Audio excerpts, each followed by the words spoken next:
श्रीमद्भागवत शिव महापुराण जो है, इसमें जो अनेक संहिताएं हैं, उन सब की अपनी अपनी महिमा, 7 संहिताएं सबकी महिमा है। रुद्र संहिता की महिमा बहुत कहा, और रुद्र संहिता से भी ज्यादा कैलाश संहिता का महात्मा कहा गया। अगर कोई व्यक्ति पूरा शिव पुराण नहीं पढ़ सकता है तो उसको रुद्र संहिता या कैलाश संहिता का पाठ करना चाहिए। सूत जी महाराज ने ऐसा किया।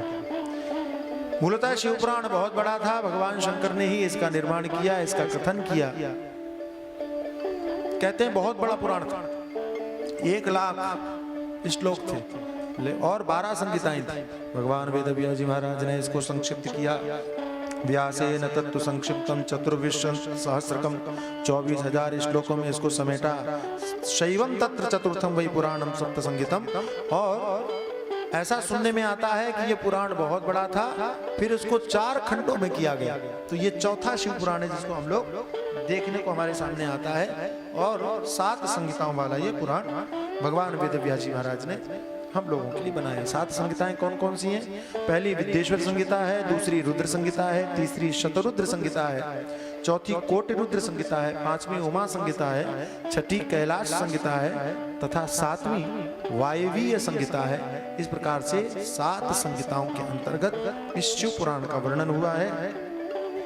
एक बार की बात है, ऋषियों के मन में बड़ा विक्षेप हुआ कि मूल तत्व परमात्मा का क्या है। भगवान ये है कि भगवान ये है कि ब्रह्म ये है कि ब्रह्म ये है। कहीं समझ में आता, कोई कहता कि ब्रह्म ये है तो दूसरे कहते कि नेति ये नहीं है। इन दोनों की सबकी दुविधा थी। सभी मुनि ब्रह्मा जी के पास में पहुंचे और वहां जाकर के निवेदन किया, इदम परमिदम नेति विवाद सो निवर्तन्ते अप्राप्य मनसा सा। जिसको मन और वाणी प्राप्त नहीं कर सकते, देख नहीं सकते। ब्रह्मा जी ने कहा कि तुम जिस परम सत्य को जानना चाहते हो, उस परम सत्य को वाणी से कहा नहीं जा सकता। तुम जिस परम सत्य को जानना चाहते हो, उसको मन से समझा भी नहीं जा सकता। मन और वाणी का वो विषय ही नहीं है। अवांग मनस गोचर बोलते हैं, मन वाणी का विषय नहीं है। लेकिन फिर भी उसी परमात्मा ने दया और कृपा करके अपने आप को समझाने के लिए कुछ प्रक्रिया अपनाई है। देखो, क्या कोई व्यक्ति अपने आप को देख सकता है? शरीर को देख सकता है? अपना मुंह हम देख सकते हैं? नहीं देख सकते। लेकिन फिर भी लोगों ने कोशिश की, प्रयास किया, और प्रयास करने के बाद में उन्होंने दर्पण बनाया, शीशा बनाया, और समझ में आ गया कि अगर किसी को अपने आप को देखना हो तो वो शीशे के सामने चला जाए तो उसे अपना बोध हो सकता है, वो देखने में कैसा लगता है ये उसे पता चल जाता है। यद्यपि शीशा सिर्फ माध्यम, शीशा और कुछ नहीं करता है, अपने आप को दिखाता है आपको सिर्फ। ऐसे ही शास्त्र जो हैं वो शीशे का काम करते हैं, महात्माओं के उपदेश जो हैं वो शीशे का काम करते हैं। मूलतः गुरु जो है ना, वो शीशे का काम करता है। उसके सामने आप पहुंच जाओ तो उसके सामने उनके उपदेशों को सुन करके आपको वो अपने स्वरूप की अनुभूति होती है, अथवा यूं कहिए परमात्मा की अनुभूति होती है। ब्रह्मा जी ने कहा यद्यपि उसका वर्णन करना कठिन है, यद्यपि उसको बताना बहुत मुश्किल है, लेकिन फिर भी उसी परमात्मा की कृपा से उसको थोड़ा समझा जा सकता है अगर वृत्ति को अंतर्मुख किया जाए। करना क्या पड़ेगा? तो कहा देखो, वो परमात्मा सर्वत्र है, लेकिन ये आंखें देख नहीं सकती। भगवान तो सब जगह, लेकिन दिखाई नहीं। अभी आप पंडित जी से सुन ही रहे थे, सत्य क्या है? जो है तो क्या बोले आप? हाँ, त्रिकालावादत्तम सत्यत्वम, जो तीनों कालों में रहे। अच्छा, ये जरूरी नहीं है कि दिखे नहीं। हालांकि सही बात है, जो दिखेगा नहीं, परमात्मा तो दिखेगा ही नहीं। आंखों का विषय नहीं हो सकता, हाँ, नेत्रों का विषय नहीं हो सकता। तो सत्य क्या है? परमात्मा क्या है? सर्वत्र है, सब जगह है, लेकिन आंखों से दिखाई नहीं पड़ता, देख नहीं सकते। लेकिन अनुभव किया जा सकता है, उसको समझा जा सकता है, उसको महसूस किया जा सकता है, उसको जैसे मान लीजिए कि ये पुस्तक है और इस पुस्तक को तो हम देख रहे हैं लेकिन वो सत्य दिखाई पड़ रहा है। तो हमारे वेदांती लोग बड़े बढ़िया तरीके से समझाते हैं कि वेदांत के द्वारा जो वर्णित परात्पर तत्व परमात्मा है वो दिखाई नहीं पड़ रहा है, लेकिन वो है इसलिए ये पुस्तक दिखाई पड़ रही है। जैसे सर्प को देखते समय आपको रस्सी नहीं दिख रही है, लेकिन ये मत भूलो कि रस्सी के कारण ही सर्प दिखाई पड़ रहा है। सर्प का दिखना साबित कर रहा है कि वहां कुछ है, भले ही सर्प नहीं है। ऐसे ही संसार में जो कुछ भी आपको नजर आ रहा है, आप सपना देखते हो, स्वप्न देखते हो, वहां तो कुछ है ही नहीं, लेकिन आपका सपना यह साबित करता है कि वहां कोई है। यानी आप कोई भी चीज संसार में जो कुछ भी नजर आता है, संसार में जितनी भी अनुभूतियां हैं, संसार में जितनी भी प्रतीति हैं, वो सारी अनुभूतियां, सारी प्रतीति ये साबित करती हैं कि आप हैं। सबसे बड़ी बात परमात्मा है।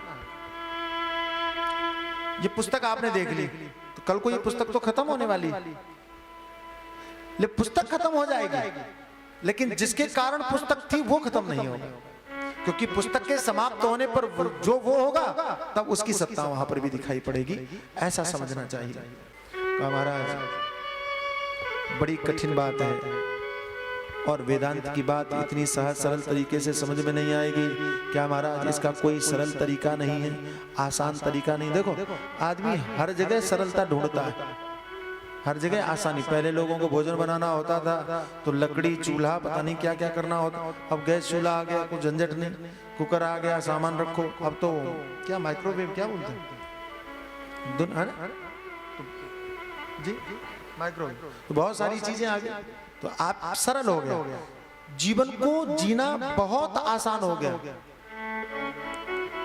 ऐसे ही हमारे शास्त्रों ने बड़ी मेहनत किया, हमारे ऋषियों ने बड़ी मेहनत किया कि हम इस वेदांत तत्व को कितना सरल कर दें। ये इतनी बड़ी बड़ी किताबें इसीलिए बनाई गई कि जो परमात्मा समझ के बाहर की चीज थी उसको हम कैसे समझा दें,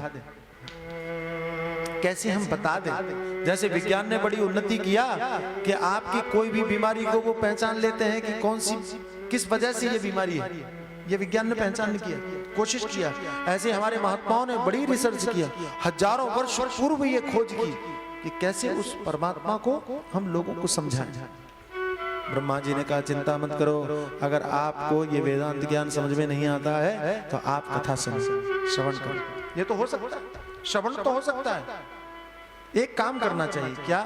तो कहा गुणों को श्रवण करना। मनसा मननं तस्य महासाधनम् उच्यते श्रोतव्य कीर्तव्यस्य मंतव्यस्य महेश्वरः। शास्त्र भी कहते हैं, उपनिषद भी कहती हैं कि आप बार बार श्रोतव्य आत्मा वा अरे द्रष्टव्य, उस आत्मा तत्व को देखो, उसको सुनो, उसको समझो, उसका मनन करो।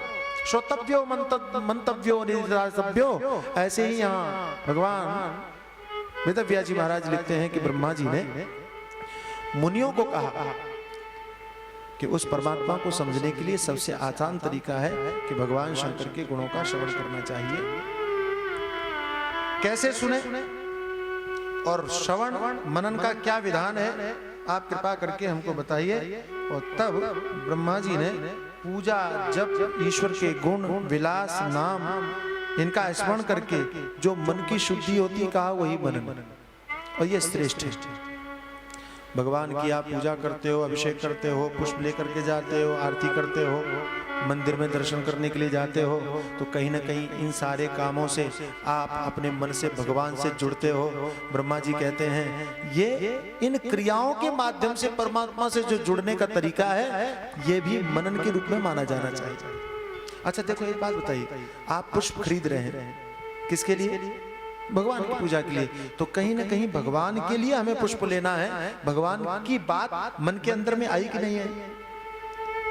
कई लोग कहते हैं ये पूजा पाठ करने की क्या जरूरत है, भगवान तो सबके अंदर में बैठा हुआ है, लेकिन अंदर में बैठा हुआ भगवान तुमको दिखाई पड़ रहा है?